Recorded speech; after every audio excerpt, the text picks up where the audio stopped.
Bismillahirrahmanirrahim. Assalamualaikum warahmatullahi wabarakatuh.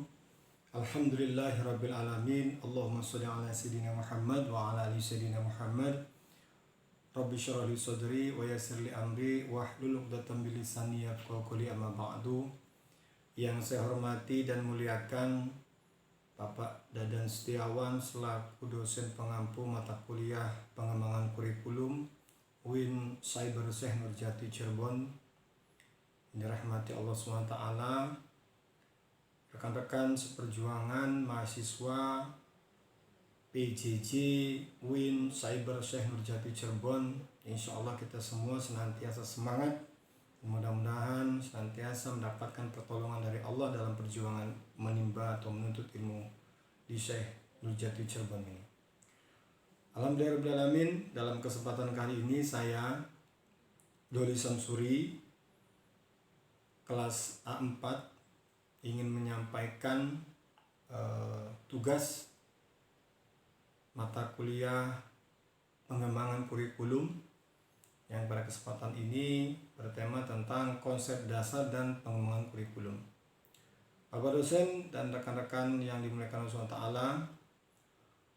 kalau kita berbicara masalah konsep dasar dan pengembangan kurikulum, maka yang dimaksud kurikulum adalah seperangkat rencana dan panduan yang digunakan dalam pendidikan untuk merancang, mengimplementasikan, dan mengevaluasi pembelajaran.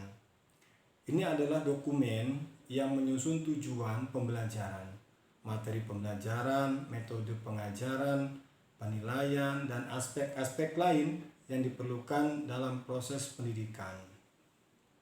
Konsep dasar dan pengembangan kurikulum adalah bagian penting dari sistem pendidikan dan memiliki dampak besar terhadap pengalaman belajar siswa. Nah, dalam kesempatan kali ini saya sampaikan yang pertama tentang konsep dasar kurikulum. 1. Tujuan pendidikan. Jadi dalam konsep dasar kurikulum itu terdapat beberapa poin. Yang pertama, tujuan pendidikan. Kurikulum harus mencerminkan tujuan-tujuan pendidikan yang ingin dicapai oleh sistem pendidikan.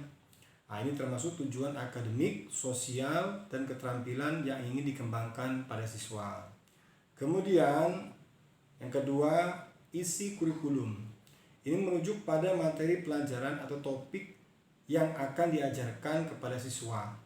Ini atau isi kurikulum harus relevan dengan tujuan pendidikan dan berfokus pada pemahaman, keterampilan, dan nilai-nilai yang penting. Kemudian yang ketiga, ada metode pengajaran. Nah, metode pengajaran ya, dalam kurikulum juga mencakup metode-metode yang digunakan untuk mengajar materi pelajaran kepada siswa. Ini bisa mencakup metode pengajaran eksperimen, diskusi, proyek, atau penggunaan teknologi pendidikan.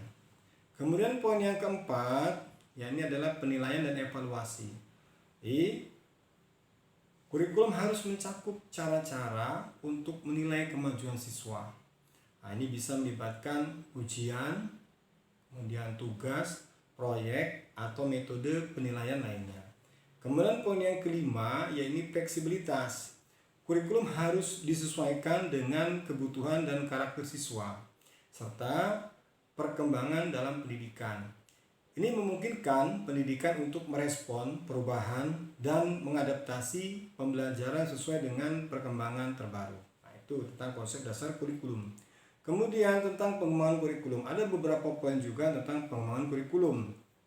Yang pertama, itu ada analisis kebutuhan. Jadi langkah yang pertama dalam pengembangan kurikulum adalah menganalisis kebutuhan siswa dan masyarakat. Apa yang perlu dipelajari oleh siswa untuk sukses di masa depan. Kemudian yang kedua, ada perencanaan kurikulum. Jadi setelah analisis kebutuhan, kurikulum harus direncanakan. Ini melibatkan menentukan tujuan pembelajaran, memilih materi pelajaran, mengembangkan metode pengajaran, dan merancang penilaian. Kemudian yang ketiga, poin yang ketiga adalah implementasi. Setelah kurikulum direncanakan, langkah selanjutnya adalah mengimplementasikan di kelas-kelas. Ini guru atau instruktur mengajarkan materi sesuai dengan rencana kurikulum yang sudah ditetapkan. Poin yang keempat adalah evaluasi kurikulum. Proses evaluasi terus-menerus penting untuk memastikan bahwa kurikulum berjalan dengan baik. Ini melibatkan pengumpulan data tentang kemajuan siswa, efektivitas metode pengajaran, dan kesesuaian materi pelajaran. Dan poin yang terakhir adalah revisi dan peningkatan. Jadi berdasarkan hasil evaluasi kurikulum dapat direvisi dan ditingkatkan.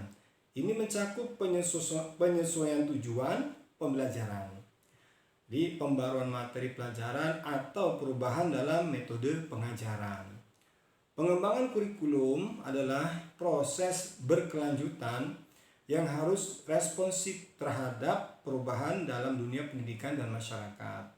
Ini juga harus mengambil pertimbangan keberagaman siswa, gaya belajar mereka, dan perkembangan teknologi pendidikan. Sebuah kurikulum yang efektif adalah yang mampu mempersiapkan siswa untuk menghadapi tantangan masa depan dan mencapai tujuan pendidikan yang ditetapkan. Demikian yang bisa saya sampaikan, mudah-mudahan ada manfaatnya. Mohon maaf kepada Bapak dosen dan para rekan-rekan karena mungkin masih banyak kekurangannya dalam penyampaian materi atau video kali ini. Mudah-mudahan di video-video yang akan datang atau materi yang akan datang bisa diperbarui. Demikian dari saya, mohon maaf atas kekurangannya, kepada Allah mohon ampun. Akhirul kalam, Wallahul muwaffiq ila aqwamit thoriq. Assalamualaikum warahmatullahi wabarakatuh.